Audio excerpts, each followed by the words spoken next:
What is up, guys? Welcome to the 6th tutorial in our Pandas course. By now you should be fairly familiar with creating Pandas series, so now we're going to work on retrieving elements from series, either by single element retrieval or by retrieving slices or multiple elements from a Pandas series. We're going to start by getting individual elements of series based on either positional index or index label. Then we can work on getting slices of series, that's just retrieving multiple elements. And finally, move to getting elements of series based on Boolean tests. This is typically retrieving all of the elements that pass some test, for example, are greater than some value. So let's head on over to Google Colab now. Alright, just a heads up, I'll probably be dividing this into two different sections. I think for now, we'll just work on single element retrieval. In the next section, we can work on slicing. Alright, so the first thing we might want to do is create ourselves a new cell. The last one was number 5, so make sure you are selecting that and then creating a new cell so we get one at the bottom. Now I have a feeling that my runtime disconnected. You can see that there is no number there, so I'm just going to go ahead and rerun my import statement so I get re-access to Pandas. And NumPy, of course. Okay, so for starters, I'm just going to go ahead and create a series. It's going to be a Pandas series, and this is just going to be, I think I'll do the list, 1, 2, 3, 4, 5, like this, and then I'll also assign the index labels. Okay, we'll just do A, B, C, D, and E. Okay, cool. If you want to set things up using a dictionary, totally fine. Doesn't really matter. There's no difference in the end result between the two. If you want to print out series, this is what it will look like. It'll just be A, B, C, D, E, and then 1, 2, 3, 4, and 5. Alright, cool stuff. Now, retrieving a single element is super simple. In fact, it's going to be the same syntax as if you were retrieving an element from a regular Python list. And that's just going to be using the square brackets and the position. There is, of course, the alternative way based on the index label that we assign. In this case, it could be A, B, C, D, or E. So let's say I wanted the very first element. I can do it through series of position 0. Just go ahead and print it out. Okay, so it's just going to give me the value of 1. Makes sense as a very first element. This is positional. But I can also retrieve it through the label that I've assigned, in this case, A. Okay? And again, that's going to give me the same result. Now, one thing I want to point out is that the first variable that we created here is actually not just a regular int. In fact, if we print out its type of first, you'll see that it is a NumPy int 64. So I find that pretty interesting. They decide not to use the typical built-in standard library Python types. They're still going with NumPy types just because they're a little faster and easier to work with. So there's this really strong cohesion, again, between Pandas and NumPy. And a lot of Pandas functionality will either take in NumPy variables or NumPy data types as their parameters, or will output NumPy data types as their returns. So this is no exception. You can see that we're dealing with NumPy int 64s rather than just a regular Python integer. So just something to keep in mind. Also, we'll see in the next section that most of the operations there will return Pandas series. Even if we're using slicing to retrieve just a single value, it will very often come back as a series rather than just an int 64 in this case. Okay.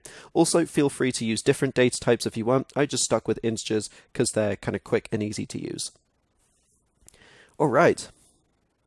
Now, let's say we want to retrieve the last element of our series.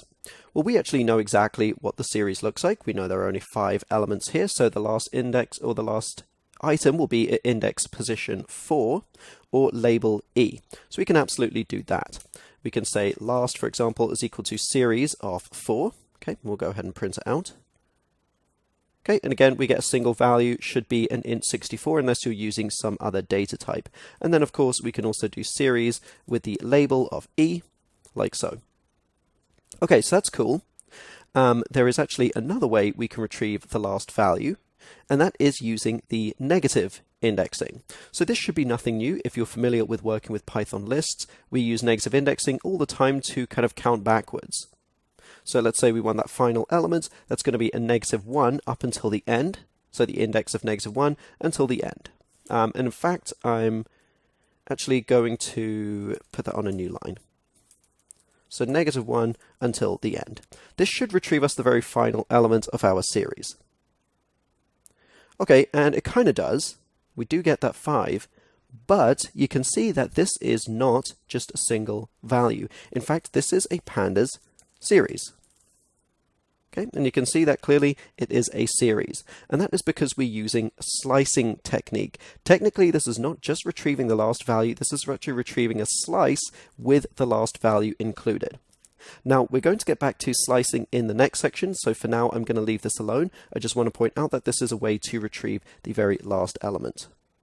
But again, it's coming back as a series, okay? So I'm just going to comment that out for now. The final thing that I wanted to point out here is that we actually have kind of a fallback for when an index doesn't exist. So this is really great if we don't know what the data is going to look like when we're trying to retrieve some value. We know exactly what the series looks like because obviously we just set up a couple of minutes ago. But if we don't know what we're dealing with, we might try to retrieve some element at some index that doesn't exist. That's going to throw us an error and probably will cause our program to crash if we are not handling it properly. So for example, let's say we are trying to get some element. I'm just going to call this sum because we don't necessarily know what it is. Okay, in fact, let's be a bit more specific. Let's say we think there are 10 elements in this array and we want the 10th element. So we're going to go series of index 9 because the 9th index should give us the 10th element. Let's go ahead and print that out. So what do you think is going to happen here? Well, we're going to get an error, of course, because that key doesn't exist.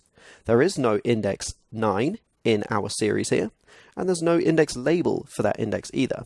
Similarly, if I tried to get, in this case, that would be index j, okay, that's not going to exist either. And of course, there are only 5 elements, and we've only chosen these indexes. So there is a workaround for this, a more kind of safe way of handling things, and that's going to be by using the built-in get method. So I'm just going to copy that and copy that, say this was index 9, and we're going to comment those out saying this isn't allowed. So the way in which to retrieve elements safely, unless we know for sure they exist, is going to be by using series.get. Okay, so series.get is really handy because not only will it kind of safely return a value if that index doesn't exist, but we can also assign a default value if needs be. So let's say the 10th again is going to be equal to series.get index 9. Okay, I'm just going to go ahead and print that out. All right, so that's great. Our program isn't crashing. We're guessing none because, of course, there isn't a value assigned to that index, so that's fine. But this is a much safer way of handling things. Now my program isn't going to crash, and I can just say, okay, if 10th is equal to none, then I am not going to try to carry out whatever logic I would have done otherwise. Similarly, I can get the index label. Let's say I wanted j again. Okay, that's still going to return me none. So this is a much safer way of doing things. And again, you can also provide a default value. So let's say I want to try to get whatever's index j. If there is nothing there, then I want to retrieve a value of 0. So I'm going to put that in the default parameter. Okay, and now I'm getting the value of 0. So it's fantastic because it saves me that extra check of having to see, okay, is this equal to none? Let's say I want to retrieve an element and perform some kind of numerical calculation with it. Well, if that element is equal to none, that is probably going to cause my program to crash unless I'm performing the correct checks to make sure it's not none. But by using this default value that equal to 0, or whatever number we want, that's fine. That kind of circumvents the issue and prevents us having to perform that extra check.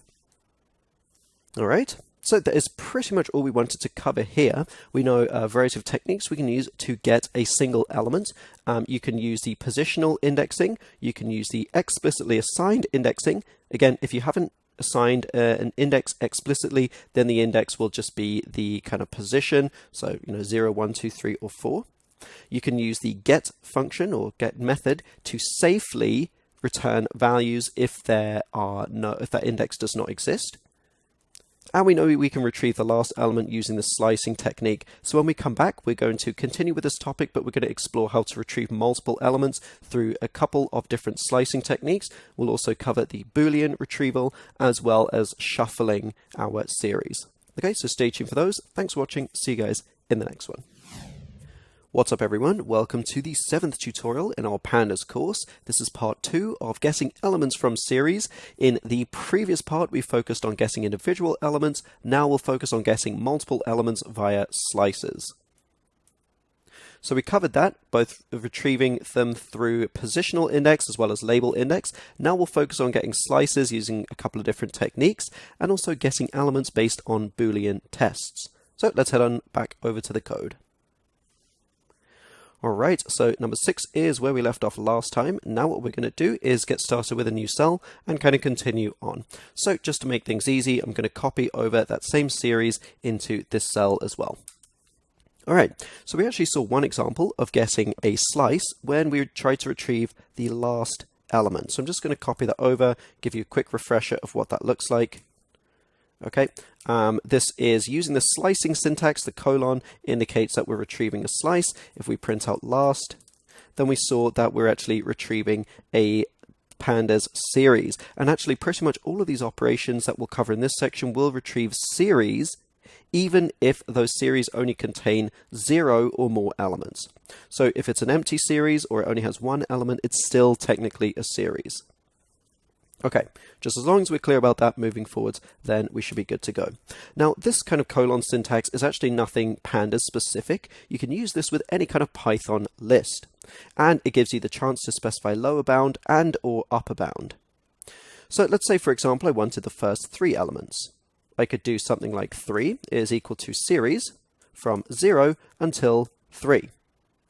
So think about this as being the upper bound that is not included. So we basically stop once we reach 3, we're not including that. So we'll get 0, 1, and 2, but not 3. Okay, we go ahead and print 3, then we should see that we'll get the very first 3 elements. Now, because this is the start index, we actually don't need to include that. Similarly, if we wanted the last 3, we could do something like this from 2 up until the end, like so. So this starts at index 2 and then just goes and fills in the rest there.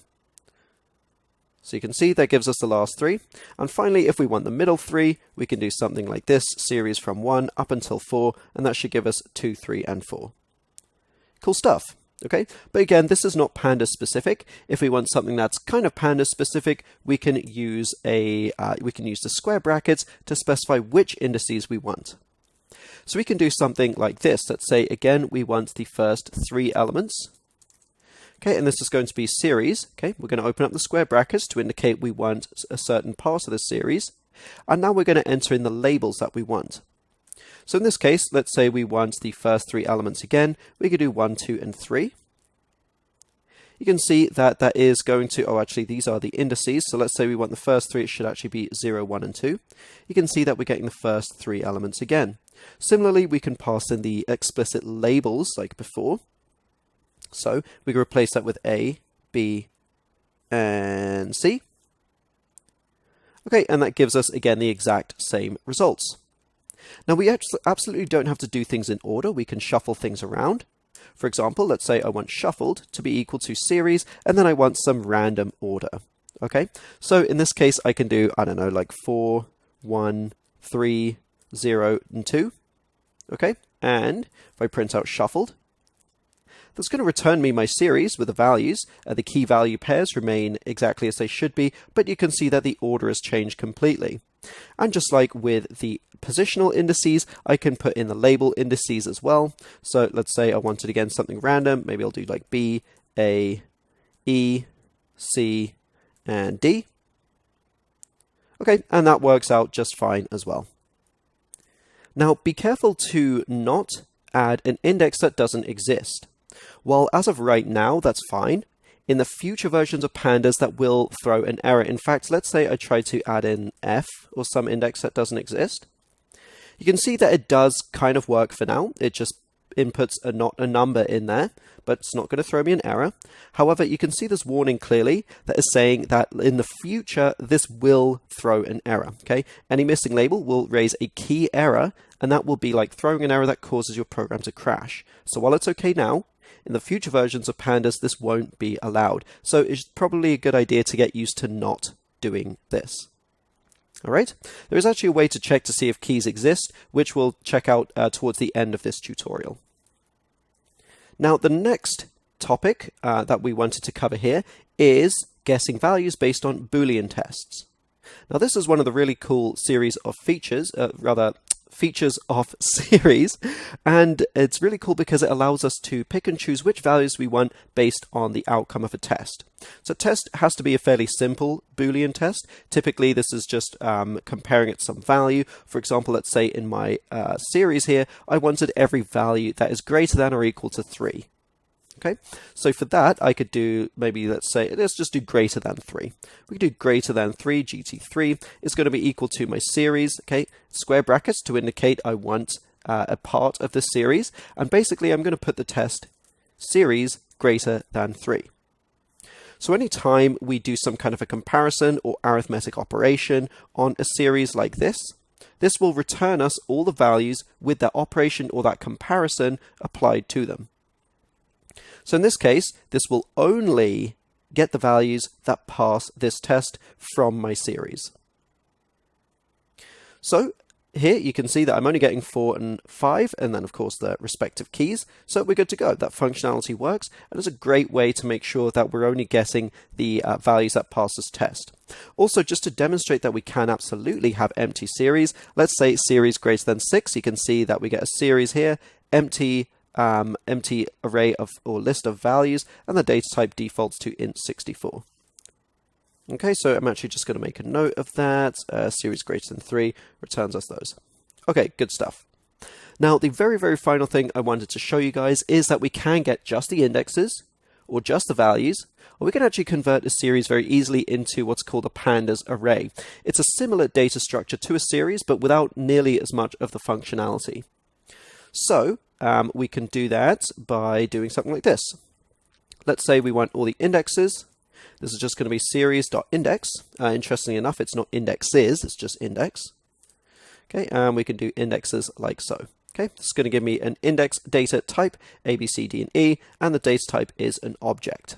Okay, similarly, we can get the values. Values is going to be series.values. Okay, and we'll want to print those out. Okay, this is naturally just going to return us a NumPy array. Note how the things are printed without commas. That typically indicates that we're dealing with a NumPy array. And finally, we can actually convert everything into a pandas array. I'm just going to do a pandas array like this. This is going to be series.array. Okay, if I want to print that out, I can do so pandas array like so. Okay, so this returns us an array like this. You can see that is of the type pandas array. It's no longer a series, the length of 5, and the data type of int64. Now, I'll be honest with you, I don't really use pandas arrays very much because I find series just to be much more functional than pandas arrays. I'm not 100% sure why you'd want to convert to a pandas array. I guess it gives you just the data without any of the extra fluff, but it's totally up to you what you want to work with. I prefer series, again, just because that extra functionality, I find it doesn't really slow things down, but it's good to know that this is absolutely an option. Otherwise, that is pretty much all we wanted to cover. So now you know a few different ways in which we can retrieve multiple values from a series. We can use the typical Python kind of slicing syntax. We can just specify which indices we want. We can also select values based on Boolean tests. And then we can get just indexes, values, or the pandas array. I did mention earlier about checking to see if an index exists. It'll be very easy to do. You basically just say, get your value. Let's say we wanted the index of f, wanted to check if it exists. You just get is f in the series.index. If it is, then we can retrieve it. Otherwise, we want to leave it alone. Okay, so that's it for now. In the next section, we're going to be working on guessing properties of series. This will be ways to kind of describe the data within the series, not the elements themselves, but properties such as the maximum, minimum values, the index of the maximum, and stuff like that. Okay, so stay tuned for those. Thanks for watching, and we'll see you guys in the next one.